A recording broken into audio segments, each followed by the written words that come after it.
Okay, students, in today's session we will discuss the concept of pre-anesthetic medication.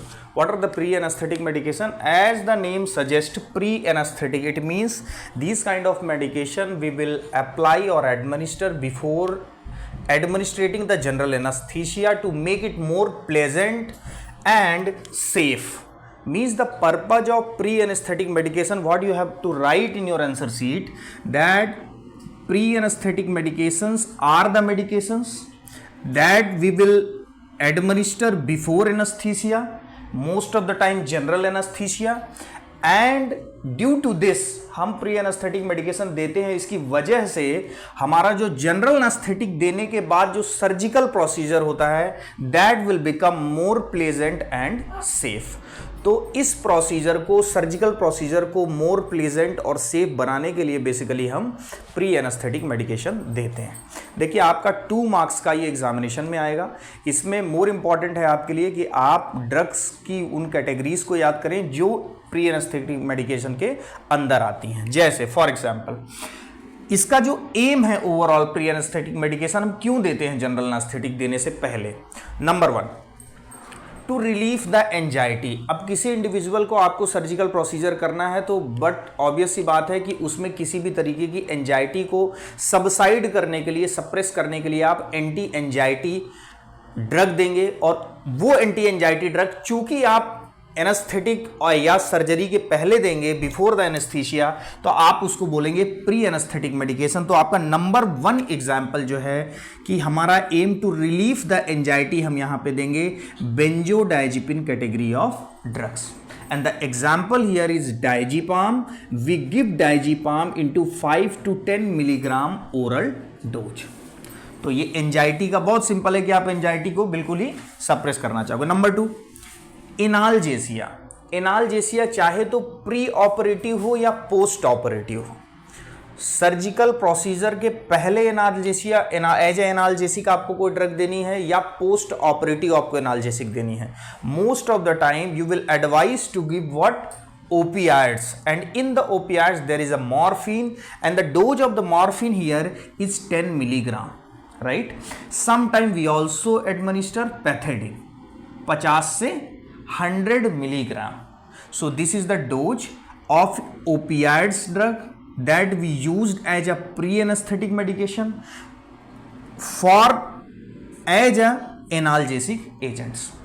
Number 3, अब जब कोई surgery कर रहे हैं तो आप ये कभी नहीं चाहेंगे कि इंटरनल ऑर्गन में म्यूकस का लाइक आपका सिक्रीशन ज़्यादा हो तो या किसी भी सलाइवरी ग्लैंड का सिक्रीशन ज़्यादा हो। मीन्स ऑल अबाउट किसी भी तरीके के सिक्रीशंस को आप बॉडी में क्या करना चाहेंगे, सप्रेस करना चाहेंगे। तो सीधी सी बात है, सिक्रीशंस को जब रिड्यूस करने की बात आएगी तो हमारी जितनी एंटीकोलिनर्जिक्स ड्रग्स होती हैं they all are responsible for reducing the all kind of secretion, right? Whether it is lacrimation or salivation or salivary like stomach secretion, all kind of secretion will be suppressed by using anticholinergic drugs. So as a pre-anesthetic agent, our aim to decrease the secretion, and the category of the drug that we will use is anticholinergics, and the examples are atropine and ग्लाइकोपायरोलेट। तो more importantly कई बार आपका pre anaesthetic medication का definition पूछेगा और example पूछेगा तो आपको ये एग्जाम्पल ड्रग्स के लिखने हैं कि किस तरीके से आप इनको कौन सी कैटेगरी में यूज कर रहे हैं। Number 4, we also advise to give a drug that inhibit the vomiting, because अब कभी भी सर्जरी में आप क्या नहीं चाहेंगे कि उसको इंडिविजुअल को वॉमिटिंग हो। तो before anaesthesia you have to advise to give the anti-emetic agents for inhibiting the vomiting, and the most of the time anti-emetic that we use is metoclopramide in a 10 to 20 milligram intramuscular dose. So आपको ये learn करना होगा। For decrease the acidity, for decreasing the acidity and the volume of gastric juice in the stomach, ये भी as a pre anaesthetic medication हमारा target होगा anaesthesia देने से पहले कि आप जो सिक्रीशन ऑफ एसिड है उसको और वॉल्यूम ऑफ गैस्ट्रिक जूस उसको जो कंट्रोल करना है, that we use by giving H2 blocker, histaminergic H2 receptor blocker and proton pump inhibitors and here are the examples of ranitidine and omeprazole. Ranitidine in a 150 milligram dose and omeprazole is in 20 milligram of dose. So this is all about the pre-anesthetic medication, and these are the aims of pre-anesthetic medication. One thing that I would like to mention, that most of the time there are few general anesthetic like ketamine. The special feature of ketamine is to increase the muscle tone. जबकि हमको surgery में चाहिए कि जब आप scissoring कर रहे होंगे तो उस समय आपकी जो मसल्स होंगी that must not be very tightened, so that आपका सर्जिकल प्रोसीजर आसान होगा. तो स्पेसिफिक काइंड ऑफ एनेस्थीसिया, जैसे मैं एग्जांपल कोट कर रहा हूं कीटामाइन, उस समय हम अलग से एज आ प्री एनेस्थेटिक मेडिकेशन में मसल रिलैक्सेंट भी देते हैं. क्या देते हैं हम? Muscle relaxant.